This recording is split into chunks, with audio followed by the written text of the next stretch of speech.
We'll delve into a video by Jim Rickards, a renowned financial analyst, discussing the ongoing banking crisis and its root causes. He sheds light on the chain of events that began with the failure of banks involved in both traditional and crypto finance. The story unfolds from March 2023, when the FDIC took over Silicon Valley Bank and Silvergate Bank, exposing the precarious state of the financial sector. What's fascinating is the revelation of a bail-in strategy that emerged from the ashes of the 2008 financial crisis.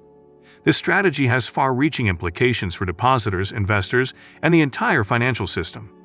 So let's explore Jim Rickards' insights into this unfolding crisis and how it may affect the broader economy. Jim Rickards starts by asserting that the banking crisis is far from over. He explains that financial crises don't happen suddenly in one catastrophic event. They tend to emerge gradually, with regulators and investors believing they have the situation under control until it resurfaces. The crisis he discusses traces back to a lesser-known bank, Silvergate and Silicon Valley Bank. Jim Rickards highlights the critical link between the crypto world and the traditional banking system. The collapse of cryptocurrencies, such as Bitcoin, in late 2021 served as a warning sign. As Bitcoin's value plummeted from $69,000 to around $13,000 in a year, it raised questions about potential contagion from the crypto market to the banking world. Silvergate Bank played a crucial role as a bridge between cryptocurrencies and fiat money. This dual nature exposed the traditional financial system to the volatile crypto market. Jim Rickards shifts the spotlight to the Silicon Valley Bank crisis, emphasizing the FDIC's response. On March 10, 2023, the FDIC declared Silicon Valley Bank insolvent and announced that only deposits up to $250,000 were insured. For deposits exceeding this amount, depositors received a receivership certificate with an uncertain value. Remarkably, it's revealed that only 3% of the deposits at Silicon Valley Bank were insured, totaling approximately $140 billion. This meant that the majority of depositors were facing significant losses, including big names in Silicon Valley like Roku and Cisco. Don't forget to like and subscribe if you enjoy the content we do here on this channel. Let's get right into the video.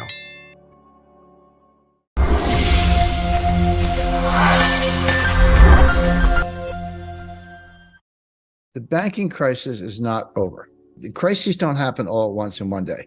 They emerge, regulators deal with them, the other new investors come in, they go, oh, it's all good, we got this under control, and then there's 2 or 3 months of a quiet period, and then they just pop back up again. It's because they were never fixed in the first place. A lot of people think this all started with Silicon Valley Bank, and that was March 10th, 2023, when the FDIC declared them, well, basically took over, put them into receivership. But that's not quite the right starting date. The day before, March 9th, there was another failure. It was Silvergate Bank, not Silicon Valley, but Silvergate. Silvergate failed, basically closed its doors and went bankrupt. And they were an FDIC insured bank. They were a member of the Federal Reserve System. So they weren't some kind of weird, semi-bank or shadow bank or whatever you want to call it. They were a real bank. But they had one foot in the mainstream banking world at the Fed, but they had another foot in the crypto world. And they were actually a portal between crypto and dollars, and you could buy and sell crypto and get dollars. They would credit your account and all that. But when I saw the crypto collapse coming, or not coming, it happened. November 2021, Bitcoin was $69,000. By November 2022, it was down to around $13,000, give or take. So that was a 90+% collapse.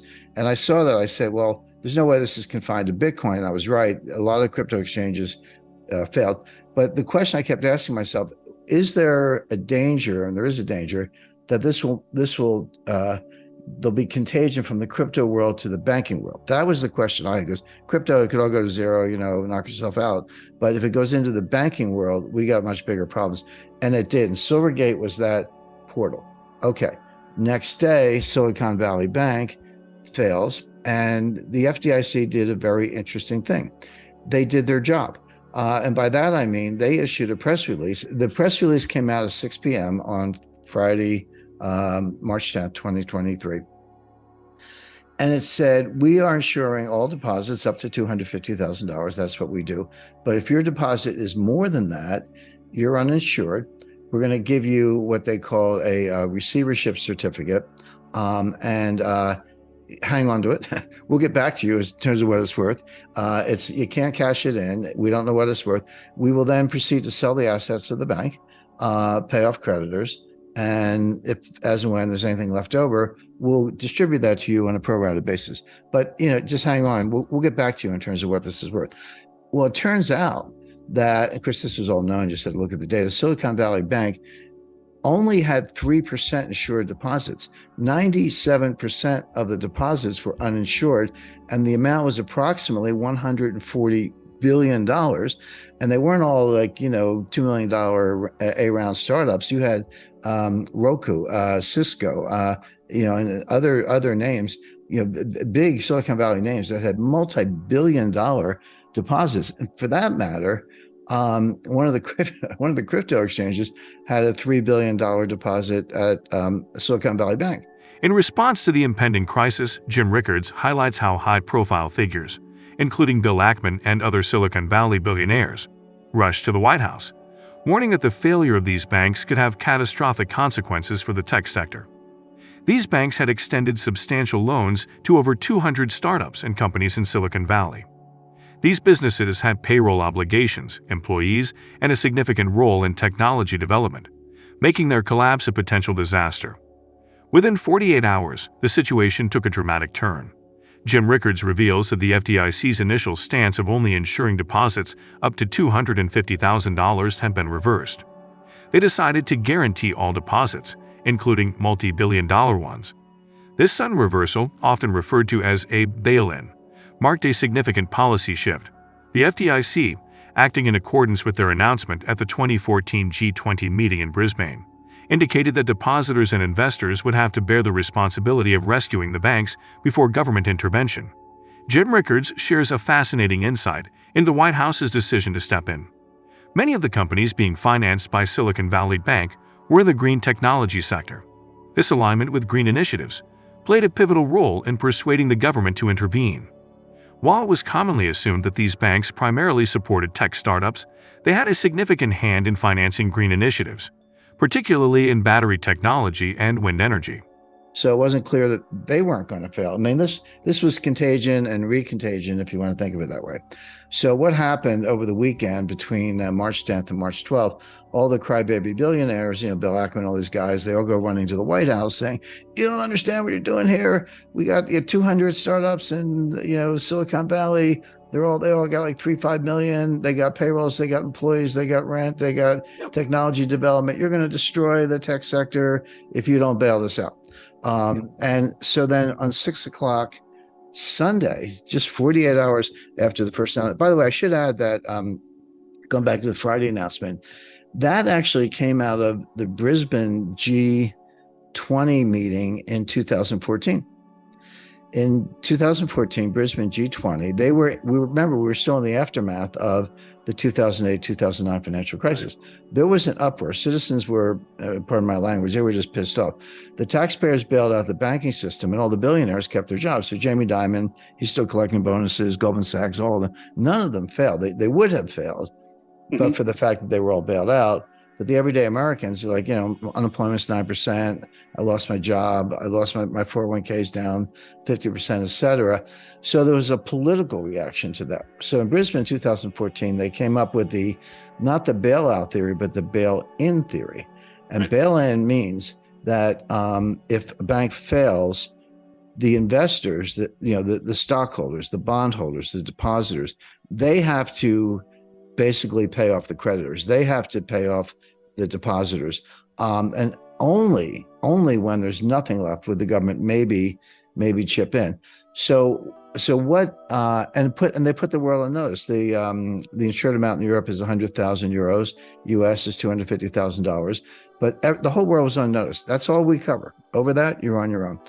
Well, what the FDIC did on Friday was actually consistent with what they all said they were going to do in 2014. It was a bail-in, and if you had $1 billion deposit, you're going to contribute to the rescue.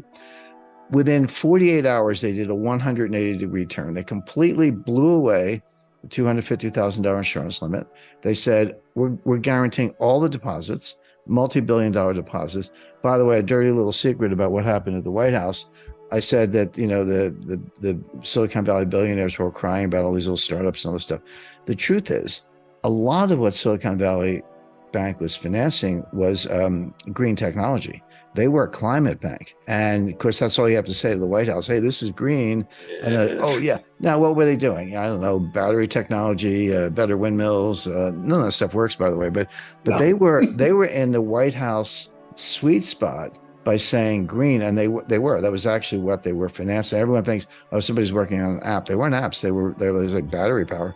Jim Rickards then pivots to another significant event that occurred on March 12, 2023, when Signature Bank, not directly related to Silicon Valley Bank, faced a crisis. The bank, where Barney Frank served on the board, was hit hard. Remarkably, Barney Frank was known for his role in co-authoring the Dodd-Frank Act, a comprehensive piece of legislation designed to address the failings of the 2008 financial crisis. The reason for Signature Bank's troubles lay in its investment in government bonds. When interest rates surged, these long-duration bonds lost 80% of their value. It's an excellent example of how bond prices are inversely related to interest rates. As rates went up, bond prices plummeted, leaving the bank underwater and insolvent.